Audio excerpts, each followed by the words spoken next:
Déclencheur. Tic-oh.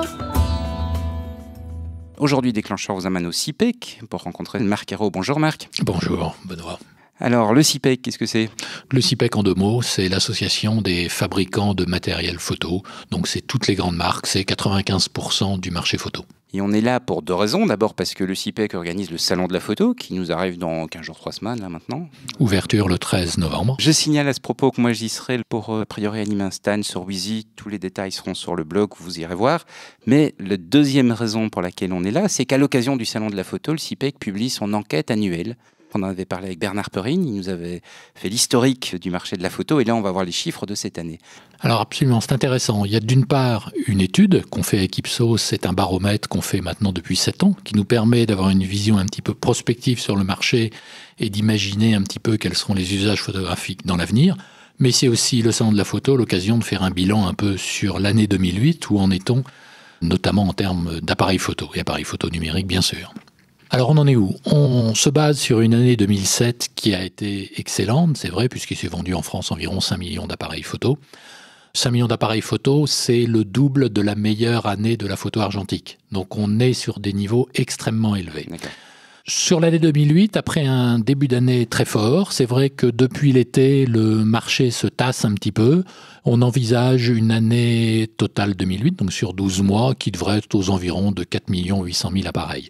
En retrait un petit peu par rapport à 2007, mais à un niveau encore qui reste extrêmement quand même presque élevé. 2 fois l'argentique, quoi. Et avec des différences entre les différents segments, si les compacts ont un petit peu plus de mal, un peu comme les bridges, par contre les réflexes continuent leur progression et on est sur des progressions de plus de 18% sur les réflexes. Ce marché est poussé par l'innovation, est poussé par une recherche de meilleure qualité et je crois que c'est effectivement, si on regarde un petit peu en arrière, tu vois, si on regarde les appareils qui ont été lancés il y a 6-7 ans et qu'on compare aux compacts qui peuvent être vendus maintenant, il y a des années-lumière. Je veux dire, c'est plus la même photo. C'est clair. Et parallèlement, donc, on fait chaque année ce baromètre avec Ipsos qui nous permet d'analyser de façon assez fine les comportements des Français en termes de photographie.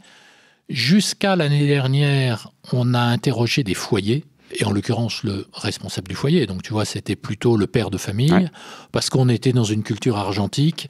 Un appareil photo pour la famille. Un appareil photo pour la famille, et c'était souvent le père qui l'utilisait. Le numérique se développant, on s'est rendu compte qu'on était dans une culture complètement différente et d'avoir une approche foyer ne voulait plus dire grand-chose, sauf à vouloir garder un historique sur les grands indicateurs, ce qu'on a fait. Mais par contre, l'essentiel de l'étude a été cette année une enquête individuelle qui a permis de faire des différences assez fines et assez intéressantes entre les différentes étapes de vie. Notre vie est ponctuée d'une vie lycéenne, d'une vie étudiante, d'une vie en couple sans enfants, après avec des couples avec des jeunes enfants, des enfants plus âgés, des enfants qui ont quitté le foyer, et enfin une vie de retraité. Et on s'aperçoit que finalement des différences assez intéressantes, des bonnes nouvelles. Et je dirais, la bonne nouvelle, c'est que les lycéens et les étudiants reviennent à la photo. La photo, l'image fixe, fait partie intégrante de leur mode de communication, ce qui n'était pas forcément vrai, tu le sais, du temps de l'argentique, parce que la photo était relativement chère, il fallait la faire développer pour l'avoir. Là, la photo est entre guillemets gratuite pour eux, puisque le plus souvent leur téléphone permet de faire des photos. Ils n'ont pas encore une grande exigence de qualité. Ça, c'est le côté un peu décevant pour nous, amateurs de photos. Mais la vraie bonne nouvelle, c'est qu'ils communiquent avec des images fixes. Qu'est-ce qu'ils font ? C'est amusant d'ailleurs. Une photo sur deux, ils se prennent eux-mêmes en photo avec leur ami. Ce qui n'est pas du tout une pratique classique de la photo. Mais c'est un usage tout à fait acceptable qu'on doit prendre en compte. Et qu'est-ce qu'ils font de ces photos ? Ils vont les mettre sur Facebook ou ils vont les mettre sur des albums virtuels pour les partager. On n'est pas vraiment dans le monde de la conservation des souvenirs, on est vraiment dans le monde de la communication. Mais très vite, dès que l'étudiant, le lycéen va avoir quelques revenus parce qu'il aura trouvé un job, très vite, il va avoir une forte exigence de qualité. Et là, très rapidement, on voit un développement des réflexes numériques très très rapide. D'accord. Et ben, ces premières économies, beaucoup vont le mettre dans un réflexe numérique. Donc on n'épargne plus pour s'acheter une chaîne IFI, on épargne pour s'acheter un appareil photo. Exactement. C'est extraordinaire ça. Exactement. Juste un petit point que j'ai oublié, Benoît, c'est par rapport aux lycéens et aux étudiants, c'est l'importance du mode vidéo. Oui. Ça, c'est le phénomène Dailymotion, YouTube. Donc la fonction vidéo est importante sur un appareil photo ou sur un téléphone appareil photo. C'est pas l'un ou l'autre, c'est les deux, clairement. Et clairement les deux, parce qu'on a cette séparation entre le vidéaste et le photographe, on ne la voit pas à ce niveau-là. Sur cette génération, pas du tout. D'accord. Pas du tout. C'est intéressant pour ce que ça nous prépare pour l'avenir. Absolument. Ces fameux appareils qui font aussi bien de l'image fixe de qualité que de la vidéo de qualité. Voilà. Ce qui est intéressant aussi dans ces étapes de vie, alors c'est vrai que l'arrivée des premiers enfants va pousser énormément le compact, va pousser les femmes à faire de la photo. On renouvelle peut-être son compact pour une meilleure qualité, pour un déclenchement plus rapide, pour fixer le sourire de son enfant. On avait un compact numérique un petit peu ancien, on appuyait, ça mettait un peu de temps à prendre la photo, malheureusement il n'y avait plus le sourire. Il y a une vraie attente d'un compact de performance, et c'est un moment où on renouvelle son équipement. Et c'est là où l'impression photo devient importante. Et tout d'un coup, la demande de tirage, aussi bien en impression personnelle, qui sera plus le domaine de l'homme, que le développement, entre guillemets, par un professionnel, par Internet, par une borne ou en magasin, où là, les femmes vont en demander énormément avec des quantités très importantes. D'accord, ok.